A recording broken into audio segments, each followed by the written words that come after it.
Did that work?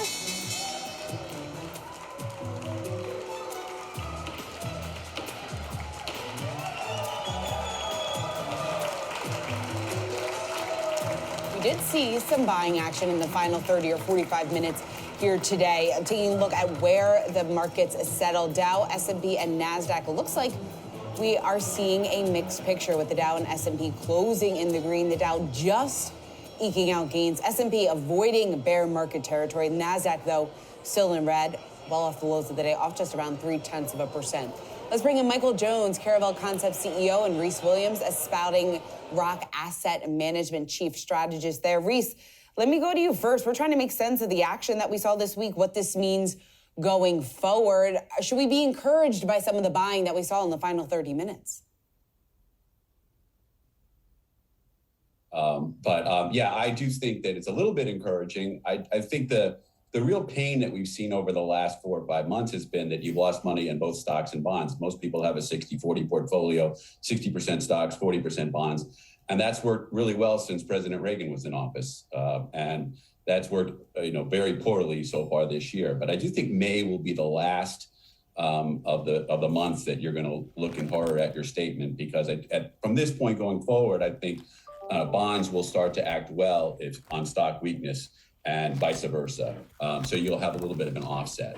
But I do think that the economy is better right now than the stock market is telling you. And my guess is we're going to muddle through on both stocks and bonds over the summertime. Michael, beyond the fact that it's Friday and it's 4 o'clock and about time for everyone to get a drink, is there any good news out there for investors?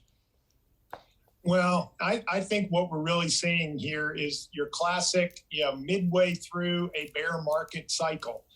We entered this year expecting about a 10, maybe a 15% drop in the S&P across the course of the year, simply because we were pretty expensive, coming into 2022. And the Fed was moving from being unbelievably accommodative to tightening and raising interest rates.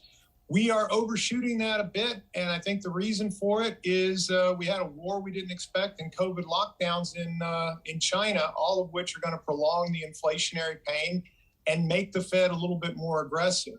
I will agree that I think bond market pain is getting close to an end. I think as we push towards 3% on the 10-year, the 5-year, the 3-year, that 3% level is an attractive buying on bonds.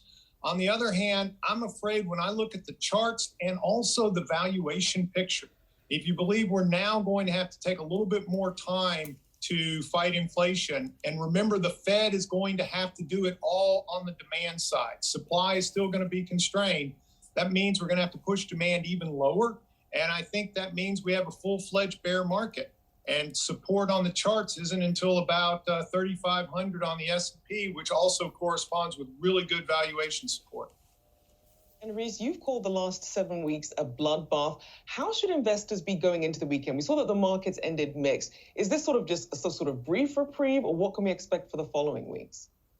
Yeah, I don't think you can read too much into the last half hour of trading. I wish I could tell you the bottom was 350 or 330 this afternoon. So I would agree that, I would imagine the stock and bond market will stay a little bit rocky here in the very near term. But, I do think that it's possible that there's some good bargains out there. And for those people that have the luxury of not being mark to market every day or not worried about next week's trade, I would start to, add to some quality stocks. And, we have had the correction this week in some stocks that had held up well, like the consumer staples, like utilities, like REITs. And I do think that there's some opportunities there that, one should look at. And that's true even if the, economy does not return to great growth. I would expect also that the margin pressure we started to see with Walmart and Target will continue. And so therefore, that's why I don't think stocks run away and hide to the upside. But this has been such a bloodbath, and now there's pretty interesting valuations. And if we're right that the 10-year stays around 3%, it doesn't go a lot higher, there's some pretty good valuation support. So I would not rush to sell everything either, just because you can't stand it anymore. Michael, what about some of the big tech names? You have Apple losing just around $200 billion off of its market cap this week alone. Google, Microsoft, Amazon really falling here to the downside. Is there any reason to think maybe it's time to scoop up some of those names?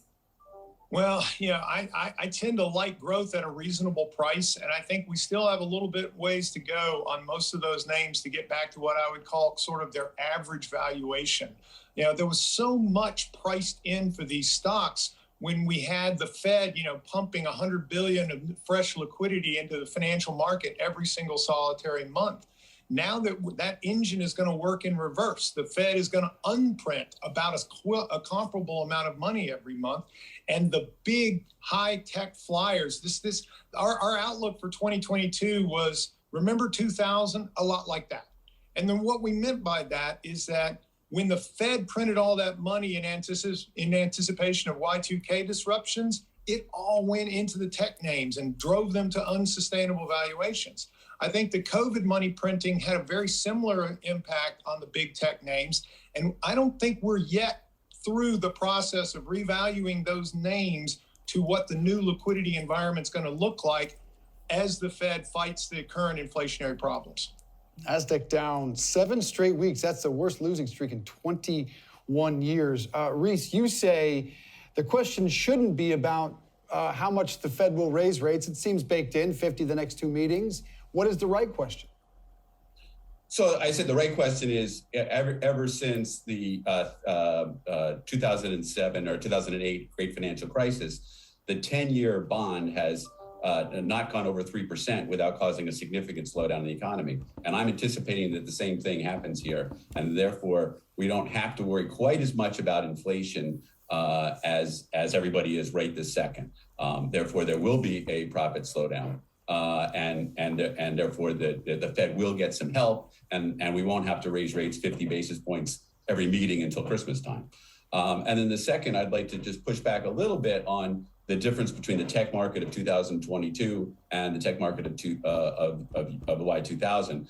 I mean, these companies are much more established, much better business models, and most of them, most of the big tech names that we all know and love, trade more or less at a market multiple. I mean, there's some exceptions, but in general, I don't see the excessive valuation, which in 2000, you had a lot of these tech names trading at, 100 times earnings, even the quality ones like a Cisco, which at that time was a blue chip quality tech name.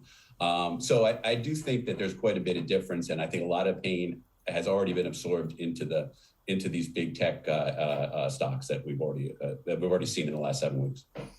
And Michael, as we stick with big tech, obviously a lot of companies with strong China exposure, including Microsoft, Apple, Nike, we saw that China's central bank cut its interest rate in order to try and support the growth there. How concerned should we be about some of these companies and their exposure to China and how that might affect their earnings going forward? I think you put your finger on exactly why. I think the valuation still has some adjustments to make on these big tech names, because China appears to me to be getting to the end of their Asian development model, where, just like Japan, just like South Korea, you start with exports.